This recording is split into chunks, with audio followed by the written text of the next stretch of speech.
Formal nang idedeklara bilang National Shrine ang Minor Basilica of the Black Nazarene o Quiapo Church sa January 2024. Inanunsyo ito ng Department of Tourism, Culture and Arts of Manila, kung saan gagawing National Shrine ang simbahan ng Quiapo sa January 29 Lunes. Sa hiwalay namang Facebook post, inanunsyo rin sa official Facebook page ng Quiapo Church ang magandang balita. Formal na anyang natanggap ng pamunuan ng simbahan ang Decree of Establishment as a National Shrine ng Quiapo Church mula sa Catholic Bishops' Conference of the Philippines. Matatanda ang itinaas na sa Archdiocesan Shrine ang estado ng Quiapo Church nito lamang Mayo.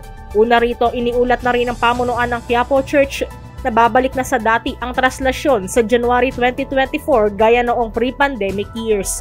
Mula sa kauna-unahan sa Pilipinas, DZRH, ito si Nico Lopez. Tuloy-tuloy sa pagbabalita, tuloy-tuloy sa serbisyo, sama-sama tayo Pilipino.